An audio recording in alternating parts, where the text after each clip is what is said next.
दोस्तों, आज मैं आपको सुनाने जा रहा हूं अपनी मंडली की सदस्य चैताली थानवी की लिखी कहानी अमेरिकन ड्रीम्स। घंटाघर मार्केट में कहीं साइकिल की ट्रिंग ट्रिंग, तांगे की टुक टुक, तो कहीं गाड़ियों के भोंपू बज रहे थे। इस भीड़ भड़क्के में हम दुकान में कुर्सी पे बैठे, दाएं हाथ पे अपने चेहरे को टिकाए, बाएं हाथ की उंगलियों में हवाई जहाज वाला छल्ला घुमाते हुए अपने आप से बुदबुदाने लगे, उड़ेगा उड़ेगा, इन सब छोटी मोटी गाड़ियों के बीच से हमारे सपनों का बड़ा सा हवाई जहाज जल्द ही उड़ेगा। ये छल्ला गुलाब काका लेके आए थे पिछले साल हमारे लिए, वो भी अमेरिका से। हाँ, हमारे चाचा अमेरिका रहते हैं। अरे गुलाब चाचा मतलब हमारे दादा के भाई के बेटे। बहुत छोटे थे तब उनको देखा था। अब इतने बिजी रहते हैं कि इंडिया ज्यादा आना होता नहीं है, लेकिन हमारे लिए हर साल कुछ ना कुछ भेजते रहते हैं। कभी फॉरेन के चॉकलेट, कभी परफ्यूम, और कभी वो आई लव न्यूयॉर्क वाली टी शर्ट। अरे उसको तो हमने 10th स्टैंडर्ड से लेके स्कूल के आखिरी दिन तक चलाया। अपनी कुछ तस्वीरें भी भेजते थे, जिनमें कभी वो टाइम स्क्वायर, कभी स्टैचू ऑफ लिबर्टी के पास पोज करते दिखते थे। उनकी भेजी हुई हर एक चीज से ना हमारी भी अमेरिका जाने की इच्छा बढ़ती जाती। हमारे कमरे की एक पूरी दीवार पे अमेरिका के अलग अलग पोस्टर लगे हुए हैं। कहीं पे न्यूयॉर्क है, कहीं पे लॉस एंजलिस है। दीवार खराब करने के लिए अम्मा की डांट भी खाई हमने। लेकिन इतने सालों से हमारा ये अमेरिका जाने का प्लेन ना रनवे पे खड़ा था, क्योंकि इसके उड़ान के रास्ते में आ रहा था Chandru Ram and sons kirana store. Chandru Ram मतलब हमारे दादाजी, और एंड सन्स मतलब हमारे परिवार की आने वाली सारी पीढ़ियां जो पताशों की बोरियों और दाल चावल और तराजुओं में अटकी पड़ी थीं। हमको दुकान पे बैठा के हमारे अमेरिका जाने के अरमान को तूर की दाल के साथ स्टोर रूम में बंद कर देने की कोई कसर नहीं छोड़ी थी इन लोगों ने। लेकिन हमने अपने अरमानों को यूं पुराने चावल की तरह कभी पीला नहीं पड़ने दिया। हम उस दिन भी अमेरिका के ख्यालों में थे कि बापू की आवाज आई, हरिया, ओ हरिया, कटे गयो छोरा, 2 किलो तूर की दाल लिया गोदाम से। एक तो हम जरा सा पैर पसार के बैठे कि बापू को हिचकी आने लगती है, फिर कोई काम पकड़ा देते हैं। कल मोती भैया के बेटे का मुंडन था और बापू ने पहले ही कह दिया, बैठ के बस गुलाब जामुन नहीं खाने हैं, काम भी करना है। पानी की टंकी की और खाने की जिम्मेदारी तेरी है। लेकिन इस बार हम अपने मन से काम कर रहे थे, क्योंकि इस फंक्शन में एक खास मेहमान आने वाले थे। अमेरिका रिटर्न्ड गुलाब काका। अमेरिका नाम सुनते ही हम एक्साइटेड हो जाते हैं। अरे उनके आने से शायद हमारा हवाई जहाज टेक ऑफ कर ही ले, हैं? ऐसा नहीं है कि हमने अमेरिका जाने के लिए अब तक गुलाब काका के आने का इंतजार किया था। देखिए, सबसे पहले तो हमने अमेरिकन दिखना शुरू किया। 1-2 अंग्रेजी गाने देख के हम भी ढीली टी शर्ट और फटी जीन्स पहनने लगे। उस पे उल्टी टोपी डाल के जब हम दोस्तों से ब्रो, डूड कह के बात करते तो सब कहते, तू तो एकदम अमेरिकन टाइप लग रहा है भाई। तो हम अपने सर पे हाथ फेर के कहते, क्या करें, बापू भेजते ही नहीं। वाकई बापू हमको भेजना नहीं चाहते थे, और अब तो दोस्त भी मजाक उड़ाने लगे थे हमारा। एक बार अखबार में एक ऐड दिखा, तत्काल वीजा पाएं और जाएं विदेश। लेकिन तत्काल के चार्जेस बहुत ही ज्यादा थे। हम सोचने लगे कि अगर हमने बापू से 25,000 मांगे तो कटकटा के हमको कितने ताने मिलेंगे। लेकिन फ्यूचर का सवाल था, इसलिए रिस्क लेके बापू से बात कर ही दी। बापू पहले तो चौंके, लेकिन फिर मुस्कुरा के बोले, हाँ हाँ, क्यों नहीं क्यों नहीं, आप तो इतनी बड़ी सियासत के राजा हो, हम करके बात करते हो, चुपचाप काम कर दुकान का, नालायक। बापू भी ना ताने कंबल में लपेट के मारते हैं। उनसे अमेरिका की बात करूं तो खर्चे गिनवाते हैं, और एंड में वही दुकान की टूटी कुर्सी पे बिठा देते हैं। काश कि कोई अमीर आदमी हमको गोद ले ले। क्या सिर्फ अमीर लोगों के ही सपने पूरे होते हैं, हमारे नहीं होंगे? पर ऐसे में गुलाब काका का इतने सालों बाद वापस आना ईश्वर का संदेश था। मुंडन वाले दिन हम पूरे जोश से तैयारियों में लग गए। न जाने कितनी बार पानी की टंकी भरी, न जाने कितनी बार गुलाब जामुन गिने, लेकिन गुलाब काका नहीं आए। हम उदास बैठे थे कि तभी पीछे से बापू ने आवाज लगाई, पक्का टंकी देखने को कह रहे होंगे। हम भी गुस्से में बोले, 3 बार पानी की टंकी भर चुके हैं, फिर भी पानी खत्म हो गया तो बाहर हैंडपंप है, ले लें। अरे सुन, एक खाना लेके आना गुलाब काका के लिए। गुलाब काका? बापू के मुंह से उनका नाम सुन के हमारी उम्मीदों का बुझता दिया बल्ब की तरह जल गया। फल फूल वाली रंग बिरंगी शर्ट और 3/4 पहने, सर पे टोपी लगाए गुलाब काका हमारे सामने खड़े थे। लेकिन जब तक हम थाली लेकर पहुंचते, उनको मेहमानों ने चारों तरफ से घेर लिया।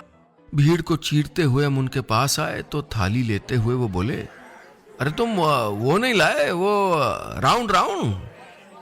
चाचा बोले, पापड़? नहीं नहीं, वो स्वीट स्वीट। हम बोले, गुलाब जामुन? Smart boy. उन्होंने हमको स्मार्ट बॉय कहा। वाह, हम तो खुशी से फूल गए। लेकिन ये खुशी का गुब्बारा बहुत जल्दी फूट गया। वो तो पूरा दिन घर के, पड़ोस के सब लोगों से घिरे रहे।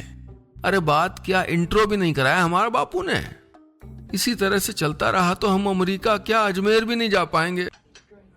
शाम को गुलाब काका आंगन में बैठे बापू से बात कर रहे थे। अभी कनाडा में ना बहुत सर्दी है, इट्स रियली कोल्ड, एंड काफी दिनों से तो घर भी नहीं आए। तो गुलाब काका ने कहा तो हमको तो जैसे झटका सा लगा। हम बोले, कनाडा? आप तो अमेरिका में रहते हैं?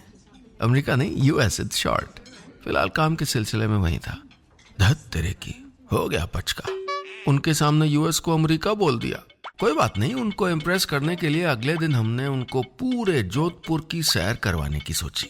कभी मेहरानगढ़ किले की तोप के पास तो कभी मंडौर गार्डन में हम काका के साथ ऐसे फोटो खिंचवाते जैसे वो हॉलीवुड के सेलिब्रिटी हों। वहां घूमते घूमते उनको एक दुकान पे कुछ पसंद आया तो अपने पर्स में डॉलर्स देख के उन्होंने लेने से मना कर दिया।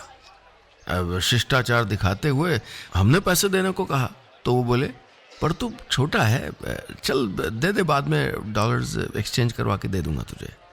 बस फिर घर आने तक हमारे हाथ में ढेरों शॉपिंग बैग्स थे। काका ने सबको चौक में बुलवाया और पैकेट खोलकर सबको प्रेजेंट्स देने लगे। हम फीकी मुस्कान के साथ सबके 440 वोल्ट जैसे चमकते चेहरे देखने लगे। सब काका को थैंक यू कहे जा रहे थे और हम अपना खाली बटुआ देखे जा रहे थे। आजकल तो घर पे खाना नहीं, जलसा होता था। मलाई घेवर, दाल बाटी, रबड़ी। अरे बिना कोई त्योहार के घर में इतने पकवान बनना शायद गुलाब काका का ही असर था। मटके का पानी उनको सूट नहीं करता था तो उनके लिए रोज मिनरल वाटर आता। खाने के बाद गुलकंद वाला पान अलग से। और ये सारे काम घर वाले हमसे ही करवाते थे। 2 हफ्ते हो गए उनको यहाँ रहते, लेकिन हम उनसे अपने अमेरिका नहीं यूएस जाने की कोई बात ही नहीं कर पाए। पहली बार जब बात करने की कोशिश की थी तो पूरी पॉकेट मनी खत्म हो गई थी हमारी। ऐसा लग रहा था मानो काका बस हमारी फिरकी ले रहे हैं। लेकिन जब उनको रात के खाने के बाद पान देने उनके कमरे में गए तो उन्होंने अपने सूटकेस से एक डब्बा निकालकर हमारे हाथ में दे दिया। बोले, this is for you young boy, for your hard work. हमने उस डब्बे को खोलकर देखा तो उसमें लेटेस्ट स्मार्टफोन था जो अभी अभी लॉन्च हुआ था और इंडिया में आया भी नहीं था। ये फोन काका हमको दे रहे थे, हमको, जिसने कुछ छिटपुट पैसों के लिए ये सोच लिया कि वो बस फिरकी ले रहे हैं। हम भाव विभोर हो गए। नम आंखों से हम उनकी तरफ मुड़े तो देखा वो पैकिंग कर रहे हैं। हम घबरा गए, इसका मतलब काका जा रहे थे। उनके साथ अमेरिका का हवाई जहाज भी जा रहा था और वो भी बिना हमको लिए। गुलाब काका अपना सामान समेट रहे थे और हम बुझे मन से उनके पास खड़े थे। हम उनको इस स्मार्टफोन के लिए थैंक यू कहने ही वाले थे कि उनका फोन बज उठा। फोन पर बात करने के बाद वो बहुत परेशान लग रहे थे। हमने पूछा, क्या हुआ, एनी प्रॉब्लम? तो वो बोले, दिस इज बिजनेस बेटा, होता रहता है। हम भी जिद पे आ गए, पता तो चले कि बात क्या है। अरे क्या पता हम मदद कर पाए। वो बोले, कुछ नहीं, कहीं सामान देना हो या पेमेंट करनी हो तो उसके लिए कुछ लोग हायर किए थे, लेकिन धोखा दे गए। अब पराये देश में तो बेटा सब मिल जाता है, अपने लोग नहीं मिलते। ये सुनते ही हमारे दिमाग में घंटी बजी। हम बोले, सही कहा आपने काका, परदेश में अपने लोग नहीं मिलते। अरे आप इतनी दूर से हमारे घर आए हो, इस तरह उदास होके जाएंगे, हमको अच्छा थोड़ी लगेगा। अरे आपको कोई अपना चाहिए जिस पे आप भरोसा कर सके, और हमको ये चाहिए कि हम यूएस में सेटल हो सके। हमें ले चलिए ना अपने साथ यूएस। ये सुन के तो काका जैसे सुन्न हो गए। बोले, बेटा मुश्किल है, बहुत खर्चा होता है। आप हमारे काका हो, आप बापू से बात करोगे तो शायद बापू खर्चे के लिए भी मान जाएंगे। हमारी तो सुनते नहीं, एक बार आप बात करके देखिए ना। हमारे कहने पे उनको मानना ही पड़ा। ठीक है, कल बात करूंगा। काका ने कह दिया, मतलब बस अब तो जुगाड़ हो गया समझो। हमें अगले दिन का इंतजार था कि जल्दी सुबह हो, जल्दी काका बापू से बात करें और हमारी यूएस की टिकट हो जाए। लेकिन अगले दिन सुबह सुबह अम्मा ने हमको ड्राई क्लीन से कपड़े लाने भेज दिया। हमको मन मार के जाना पड़ा। वहां पहुंचे तो देखा सामने चाय की टपरी पे बापू और काका बैठे थे। इतनी दूर से दोनों क्या बात कर रहे थे ये सुनाई नहीं दे रहा था, लेकिन शायद हमारी बात हो रही थी। बात करते करते बापू ने अपनी जेब में हाथ डाला, एक पैकेट उनको दिया और उठ के वहां से चले गए। उनके जाते ही हम काका के पास गए। वो पैकेट को खोल के उसको टटोल रहे थे और हम खुशी के मारे लगभग चीखते हुए बोले, काका! उनके हाथ से पैकेट नीचे गिर गया। पैकेट के साथ उसमें रखे पैसे भी गिर गए। काका तो बुरी तरह से घबरा गए थे। बोले, पागल हो क्या, ऐसे कुछ चिल्लाता है? सॉरी काका, सॉरी, पर आप तो बहुत फास्ट निकले। बापू को मना भी लिया और उनसे टिकट के पैसे भी ले लिए। काका गुस्से में बोले, हाँ, यहाँ चौराहे पे गिन भी लेना ताकि सबको पता चल जाए हमारे पास कितने पैसे हैं। सॉरी काका। ये कह के हमने पैकेट उठा के उनको दे दिया। अब हमारा अमेरिका जाना पक्का है। अरे कांग्रेचुलेशंस काका। काका मुस्कुराए और बोले, अमेरिका नहीं, यूएस। हमें तो यकीन नहीं हो रहा था, इतने साल जुगाड़ करने की हमारी मेहनत आखिर सफल हो ही गई। हम वाकई में यूएस जाने वाले थे। अरे क्या नहीं किया था हमने। बापू के कितने ताने सुने, कितने महीने तूर की दाल मसूर की दाल तोली, दोस्तों के बीच मजाक बने। लेकिन अब हम सबसे पहले ये न्यूज उनको ही सुनाएंगे। हमने दोस्तों को अपने नए फोन से कॉल लगाया और शाम को सबको आनंद विलास में कचौड़ी और मिर्ची बड़े की पार्टी दी। सब हमारे अमेरिका जाने का सुन के हैरान ही रह गए।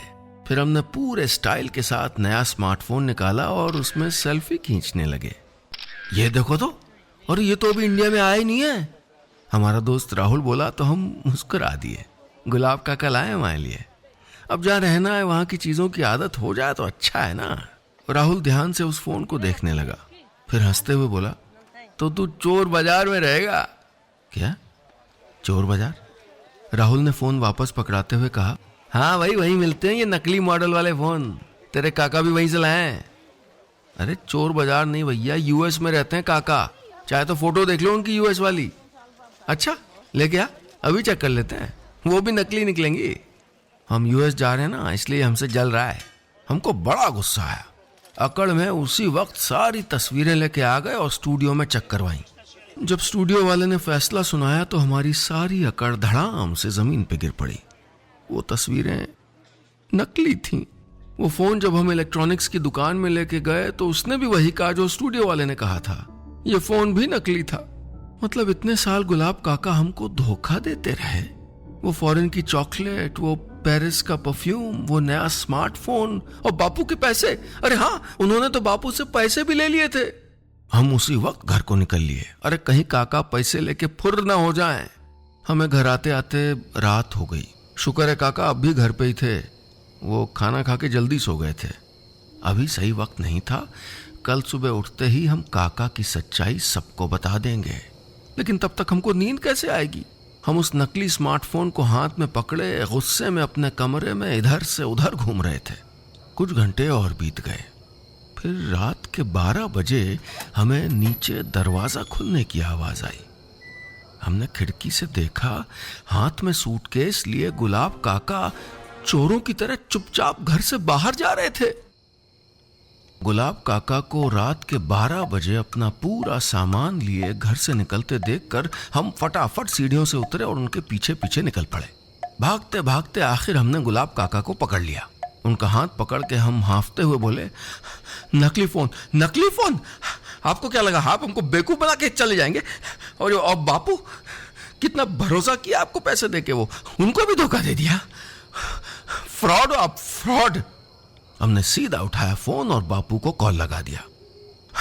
हेलो बापू, हमने काका को पकड़ लिया है, हमारे पैसे लेके भाग रहे थे वो। उस तरफ से बापू बोले। नालायक, बापू ने नींद में कहा। अरे बापू, हमने पहली बार कोई सही काम किया है और उसमें भी आप हमको नालायक बोल रहे हैं। बापू बोले, अरे कोई भाग नहीं रहे हो, मैंने पैसे दिए, मैंने कहा जल्दी से जल्दी लेके निकल जाए, जाने दे उनको, तो चुपचाप करा। बापू भी नींद में कुछ भी बोले जा रहे थे, लेकिन हम काका को जाने नहीं दे सकते थे। हमने काका की तरफ देखा तो उनका सर शर्म से झुका हुआ था और उनकी आंखें भी नम थीं। हमने धीरे से उनका हाथ छोड़ दिया तो वो जमीन पे जा गिरे।